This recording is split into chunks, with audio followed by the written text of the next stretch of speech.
Hey, Molly, thank you for joining me today. We worked together a year ago now, and you were in a very, very different place then. And so much, even the journey and the transformation we took together has continued to evolve, and you've continued to grow as a beautiful mom and human being within yourself, with who you are as a mother, with your family, in every way, in all of your relationships. So I wanted this connection to be about where you're at. And even though it's been a year and we're done working together, what life has been like for you since then, how things have changed, to share with us, because I think a lot of people out there are looking for something. And like you share, and I know we did another video before, so much of what you tried prior to us connecting didn't work. It was a lot of time, it was a lot of money spent. So if you would give us a brief summary again of where you were before we connected, and then what things have been like for you this past year. Yeah. So it was almost exactly a year ago, and I was desperate. Like, I was so low. I had never been suicidal, and I was suicidal. I just couldn't do it anymore. And I was convinced that my kids would be better off with him, and it was a bad place. And this was him. You were in a really toxic, narcissistic relationship. Yes. Yeah. Really bad. Mm-hmm. Yeah. And, so I was on Facebook, and I have no idea to this day how we connected, but something drew me to Sarah, and I emailed her, which, I was just like, I would try anything. I was seeing 2 therapists a week, 2 different therapists for 2-hour sessions every week. And I wasn't getting any, I was a shell of a human. My soul and my body completely disconnected. I couldn't even, I had no identity, nothing. So I said, well, I'm going to give this a try. And if it doesn't work, then I'll give up, but I'm going to put my all into this. And so the first time I talked to Sarah, I was like, oh my God, she gets it. She has obviously been through it. You can tell when somebody, is just talking or whatever. So I'm like, okay, so yeah, I did it. And so I started how long is the program? A month? Is it a month? Is that? Yeah. Well, just over 6 weeks. And yeah, I think a lot of people think 6 weeks, how in the world you're telling me I can get all these things, and how can I get better in 6 weeks? And I know. And it's great. To your credit, I do say, I can lead a horse to water, and I can't make them drink. I could take you on the journey, but it does take you doing the work, and you did the work, even though during the 6 weeks, just like life is, things will happen that will have you say, you should probably stop. You should not do this anymore. Yeah. Yeah. Yeah, it was hard. It was, you have assignments to do, and it's work, and it's not comfortable always. During our time, my ex actually passed away. And I guarantee you that there's no way I would have gotten through that if I hadn't done this program. I had my confidence back almost immediately. I had it for the first time probably ever. I was listening to the hypnosis 3 times a day. And I remember a turning point. I'm sitting on the couch with my ex. He had come to pick up his son. And we were fighting about something. And I said, well, I don't need this. I'm worth so much more, or something like that. And his face was like, and my face was like that too. And we were both like, wow. And that's when because I truly felt that, I wasn't just saying it. It was incredible how fast it happened. My resentments were gone, after right away. I no longer resented my parents. And it was crazy. And I'm glad you mentioned that, because a lot of that comes up. And I talk about healing from past pain, healing from past traumas. And it is what happens to us as we're growing up that creates this inner belief and this inner structure about ourselves, who we are, right? That attracts certain people in our lives. And, it's not just about this like narcissist or this person that you're in a relationship with. It really connects all the way back to your past and to your parents or siblings or teachers or whoever you had experiences with that left you in pain. Yeah. Well, and I realized that after he had passed away, and it was further down the road, I had to cut ties with some of my family members. And I realized it was the exact same thing, just in a different way. Like they were toxic. I lived to, do whatever I could to be accepted by them. And, it wasn't healthy, and I had to cut ties there. And I've learned to pick friends better. I don't settle for, I haven't started dating again, but that's because I choose not to, because I don't, I feel like I'm worth it now. And I like myself. And that's crazy. Yeah. And not willing to settle. And a lot of times people have this fear of being alone. So they stay in toxic relationships, or they relationship jump. They go from one to another because they don't want to be alone. And if they're not in a relationship and they have this single status, they're like, oh, what's wrong with you? Yeah. Yeah. So, it was crazy. How has that been, cutting ties with family? I think a lot of people really, they struggle with that. How do you perceive that might have been different back then? It's hard, but it was hard to finally, I think it's hard to accept this stuff. As I was so shameful for like letting myself be treated this way, basically with him, then with my family. And it took a while. It was pretty recently that I had to, it was bad. They were just as bad. Like I was looking at my old work.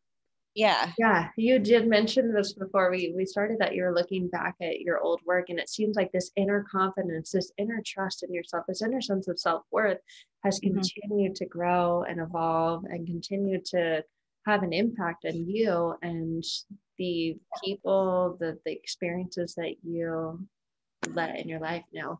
Yeah. Tell with us, if you will. Looking back on the work and the exercises that we do. What was that like? Well, I was bawling my eyes out, but it was so crazy to look at I was in a completely different head space.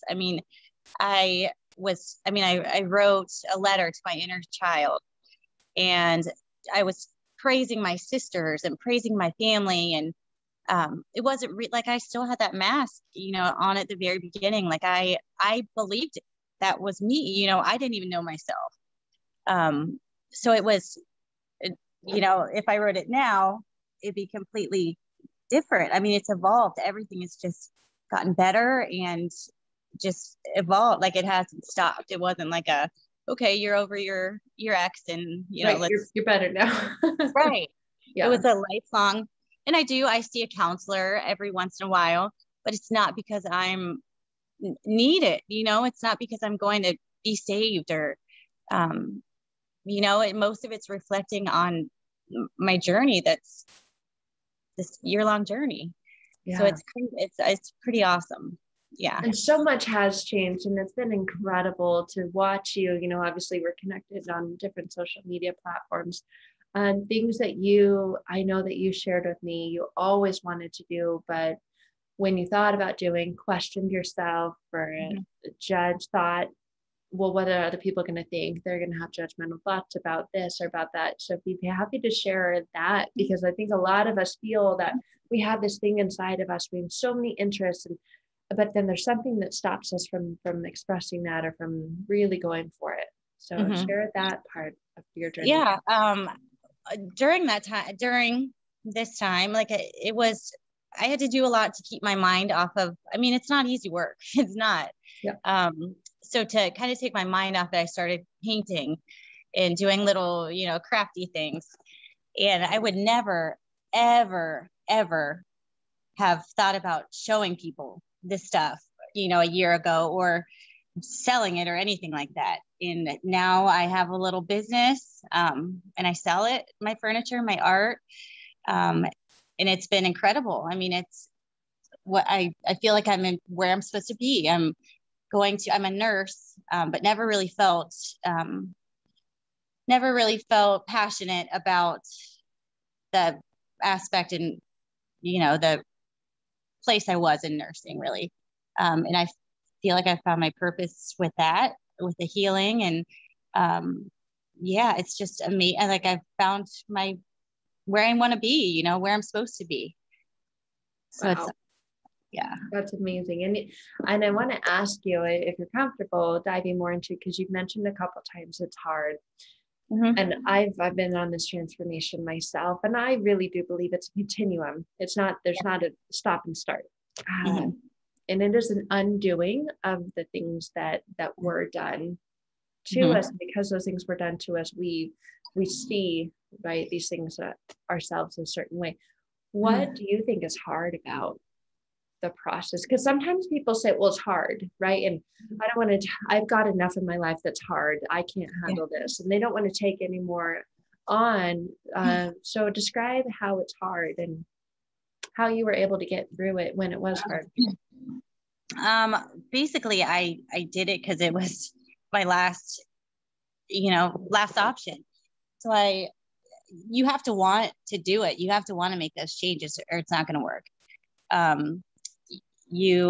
I was listening to the recording which I loved. I still listen to it now. So that wasn't work, but I listened to that 3 times a day. I did the assignments. I was honest. I had to get honest with myself for the first time ever. And that was hard. And it was hard to see how I had been treated. And I'm not being a victim because I don't feel like a victim anymore, but it was hard to look at those things and, realize that I couldn't put the blame really anywhere. Like I just had to, start over basically. And, so it was hard, but it's worth you get it out and then you're able to heal yourself. It's not, sitting in your, body forever. It's, you get it out, you can be free. Yeah. And I always say it's about releasing those stories of those things that happen to us. Right. And then the shift and the transformation comes when you can shift that perspective, shine light in those things that you've been hiding and keeping in the dark, that you're wearing your own mask to cover, and start to say, well, those things happened for me, not to me, but they're really painful things, right? Yeah. And it's not, they're not trying to say, oh, well, that didn't make, no, that was, right? And it's a sense of validating your experience instead of all those times what you went through, the things that happened to you were invalidated. And then you felt like, well, who am I to sit here and complain, right? But this is how I feel. So I remember saying, I'm like, Sarah, my family life was fine. Like, why, what is so wrong with me? Like nothing really happened. And, but like the emotional, neglect, whatever, I didn't even realize until I was able to pick it apart. And, I just didn't feel like a victim anymore. It was, it was awesome. Amazing. And I've been able to see the journey with you and your kids, and you've got young kids. And so you doing this work, especially with what they've been through, massive, forever life-changing events with, their other half who's not here anymore. Like, and then they have you, and thank God they have you. And they don't just have you as a shell, they have you as a whole, complete person who loves herself, honors herself now, can hold space for herself. Where do you feel like you would be in the relationship with your kids if you hadn't done I felt like a liar every day. Like I'm telling my 4-year-old daughter that I want the best for her and I want, but I mean, look at what I was letting go on, look what I was, I mean, makes me sick to think about. I mean, now I can, tell my daughter and show my daughter how to be respected and not to accept any less. And she said to me the other day, it was funny. She was like, Mommy, I want to get married someday, but we're not going to live in the same house. I'm going to stay in your house. And I'm like, she's learning, like, you don't settle for, that kind of stuff. And my son, thank God, he's going to grow up learning to respect people, and that's awesome. And I can feel confident that I showed them that, and I, not that I'm just, it's just saying it. Yeah, because our kids will do what we do, not so much what we say. Something as simple as like, our room is messy, and we say, go clean your room, and they're gonna go, well, your clothes are everywhere, and you're like, but you need to, right? And then we go like this. Also, I didn't have, like, basically my identity had become my kids. Basically, I didn't have anything for myself, but it was almost, I was a great mom, but I wasn't present. Like, I pretended to be, and I was as much as I could at the time, but I really wasn't present, and I am now. So it's I can't imagine going on any longer. I mean, they're young, 5 and 3, but I can't imagine, I would have missed out, like, because I really wasn't fully there ever. So, how did you feel to be able to spend more time on yourself? Because essentially, I imagine there's a part of you that said, if I spend more time on myself, it's less time with my kids. And then, walk us through that. Because a lot of people struggle with the self-love, the self, doing things for themselves, caring for themselves. And they put all their attention and energy and focus into something else. Maybe it's their spouse, or maybe it's their kids, or maybe it's their job, or whatever it is. But it's with good intentions, right? Yeah. So tell us about that. I can't say I don't still do it sometimes, but I mean, the amount of time versus, this is literally it was my life. So I had some help, but it was the beginning of the pandemic. So luckily I wasn't working, but I would tell them, okay, just let Mommy go meditate for like 10 minutes. I'm done. I think the meditation, I forget how long it was, but we knew down to the minute. And I was like, and if you don't hear from her 1 minute later, you need to come knock on the door because she fell asleep. But they were excited for me because they saw a shift almost immediately. And I think my daughter said something like, Mommy, you're so much happier. I wasn't fighting with my ex anymore because I didn't care. I remember sitting in the driveway with my daughter, and he showed up to get my son. And I remember like not having any emotion. And it was really early on. I wasn't mad. I wasn't, there was nothing. Yeah. And even he noticed it, which was big because he was like, wow, what are you doing different? Because I didn't have that obsession anymore. And it was the most amazing feeling in the world. And I'm glad you mentioned that, because a lot of people, myself included in the past, feel addicted. Yeah. So, and you just use the word obsession, but obsession, addiction to the highs, the lows, the attempt to control or change that person, get them to stop doing something. Yeah. You can put all the effort in the world, but then you feel addicted to it. What was that like to? I was thinking about it. Like the shittier he treated me, the more I was determined to figure him out and change him, and just wanting to understand how he could be so horrible. That feeling, like, I didn't realize how much time was, every second of my day was spent with obsessing about it. His phone call would change my entire day. If it was bad, and that affected the kids saw all of this, the fighting, and they came to, they wouldn't even wake up in the middle of the night or anything when they were screaming. Like, they were so used to, it's just breaks my heart. Like, but to not have that anymore was, oh my God. I mean, I didn't know what to do with myself. I had we had hobbies now. Like I had, it was just a complete change. Wow. Yeah. Yeah. And all that stuff that you wish you had time to do, or I hear it a lot, Sarah. I don't even know who I am anymore. I feel like I'm addicted to this, and I just wish I wasn't, but I don't know how to not be addicted to it. Yeah. So you're basically saying, do the work. Yeah. I mean, you have to want it. I mean, it's your life. Like I lived to get to bedtime basically again, so I could count down one more day. And I remember the exact moment where I thought, I was like, I have more than half my life left to live. It wasn't like, oh, half my life is over.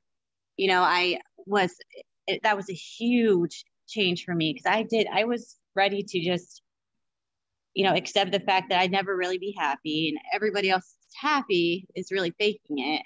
All these good relationships, they can't really be happy. That was a huge, huge change for me. Just wanting to wake up in the morning and live and be myself. And, it was insane. And it happened so quickly. I mean, it was like, I didn't really truly believe you when you said, there was something that, well, obviously I trusted you 100%, but I didn't really believe you that I would never have to have counseling again, or, see I remember therapist. you asking me, do I still need to see my therapist? And I said, I've always encouraged people to go with their intuition, go with their gut. And what you're feeling now is going to be very, very different from what you're feeling after we begin working together. But, just so let's hold space for that and just make that decision later. But I imagine you'll find that you won't need it anymore. And you, if you were happy to share, were told by another provider you had a specific diagnosis, which could be life-altering diagnosis. So where are you with that now? Well, my ex had convinced me that I had a bunch of personality disorders, and I truly believed that's what I had. So I self-diagnosed myself and went to therapists, and they're treating me for these things, and it's not doing anything. And I'm on these medications and it's not working. And I just feel I hated myself for it. The labels, and I was humiliated. I was shameful. Like, it sucked. And I realized that that wasn't the case, and it was really awesome. And that is the power. That is the power of gaslighting. I think it's one of the most detrimental, powerful, impactful things that one can ever experience, to be disconnected from your reality. Because your reality became what he was saying, that you were crazy and you were all of these like mental disorders and diagnosis, and actually started going down that road. And that's how effective it is to use your mind. If your mind created, I am this person, I have this personality disorder, and you can go become that person. You can also use your mind to unbecome that person and become the person that you are today, even a year later. Yeah. Like who you're really meant to be. Yeah, for sure. Why do you think it happened so fast, or worked so quickly? I don't know. You tell me that. I don't know. You tell me. I don't know how. I mean, literally I woke up after 2 days, and I was like, what's going on? Like, I'm like, this is weird. Like, I don't hate I'm not cussing someone out because I'm angry about something that happened. I'm like, I'm just happy with stuff. Like, what? Like, it, and I don't know. You need to tell me what exactly that, because it's not voodoo or magic, and people think that, and they're like, hypnosis. That's you're gonna control my mind, or you're gonna brainwash me. And I say, that'd be cool if I could, but I can't, and I wouldn't actually have any interest in doing that anyway. But then some people wonder, like, how long does this last for? Right. Because there's certain types of treatments out there that say that they last for a certain length of time. So you're saying even after a year, still getting better. Still gets better. Yeah. It didn't stop. Like, I'm still, my every single thing in my life has changed. And you've been there, you've seen it all, and you care. Like, you actually care, and that is awesome.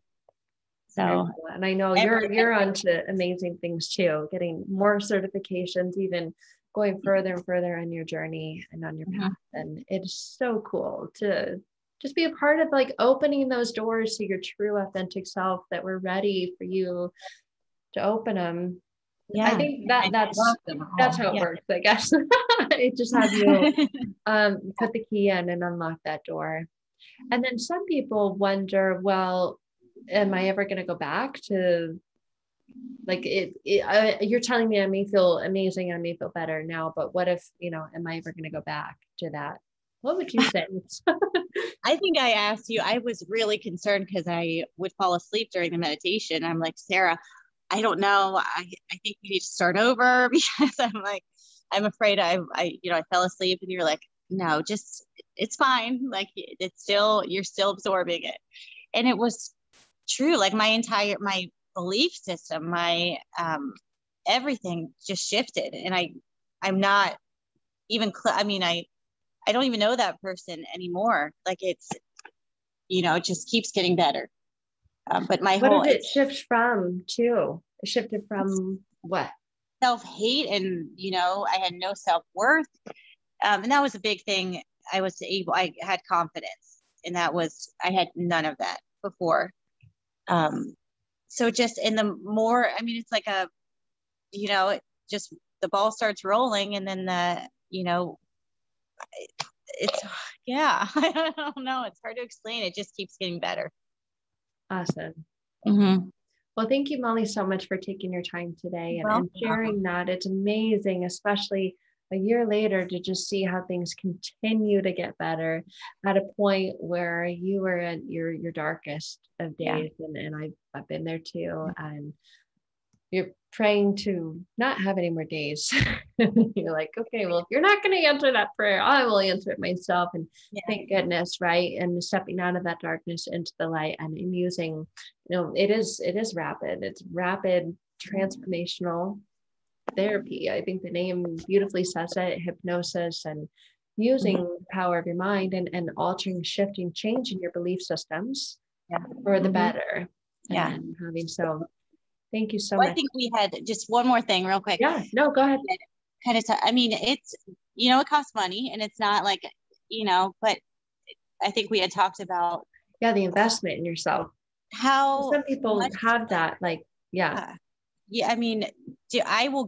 will give you your money back if it doesn't work. Like, I am that, like, it's your life. Like, that's nothing compared to a therapy 2 or 3 times a week. Like, just crazy, and all these other things that people market to make you feel better, medications. Oh, where do you go? It's nothing compared to how you'll feel after. I think a lot of people, if you'll speak to that, a lot of people are doing their work, and they are, like you said, they sometimes will go to a counselor and they do feel a little bit better, or they're reading a book, or they're online and they're listening to meditations, and they're trying to do the work. What would you say for that? How is it different from trying to do the work on your own to this work that we do together personally? Well, I had support, obviously. I mean, you were supporting me the whole way, but just getting down to the dirty stuff and getting it done. Like, just getting down there. I mean, it's messy, and it's, some of it's hard, but then you're done. Then it's done, and you can live your life. So I think just getting to those things right away. I told you this a long time ago, and I forget. One of my therapists said to me something about, we're not ready to get to, what was it? Do you remember what I said? It was something about, was it put it on a box and just leave it there? We're not going to go there. And you really, it sounded like at that point you were ready to get in there and get it out and wanted to. And she said, oh, we're not going to go there yet. Yeah. We're just not going to go there. Right. A lot of therapists are, they're there to just kind of nod their head, and it can feel validating, but that often in my experience, it can feel frustrating because I'm there and I want this person to tell me what's wrong with me. Help. I'm here because I want to be fixed. And I want you to help me fix me. I understand there's things I'm going to have to do. What do I do? And we'll just come back next week and we'll talk about it. Yeah. Okay. That's it. I think I remember you telling me that she said, we're not going to go there. Put it in a box. Yeah. Put it in a box. We'll talk about it, down the road. So it is for people who are ready to go there. And you're saying that going there allows it to open the box and let it out. But it's not all in it. I keep saying it was really hard. And it really, it's so cool, like to, do these, go places in your mind that you had never, because you're so closed off and you're living in a fog and you're all of a sudden seeing,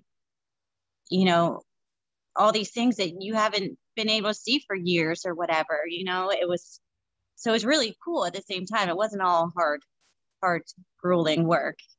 It was, it was cool. It sounds like obviously it's been life-changing for you and liberating when that fog is just lifted. And then you can see all the things that are there that you always wanted, the confidence, the peace, the waking up happy, the motivation, the ability to be present, the ability to cut toxic thoughts and cut toxic people out of your lives. And all that is there now. So I am so happy for you. Thank you so much for sharing your time with us today. And hopefully whoever needs to hear this message hears it, resonates with it, and knows that maybe if they've been trying other stuff and they're not yet where they want to be, that this will help them. Yeah, it will. Yeah. Thanks, Molly. Any final or last words before we go? I just give it a shot. You don't have anything to lose. And it's your life. Like it's your life. So it sounds like you do. You have something to lose.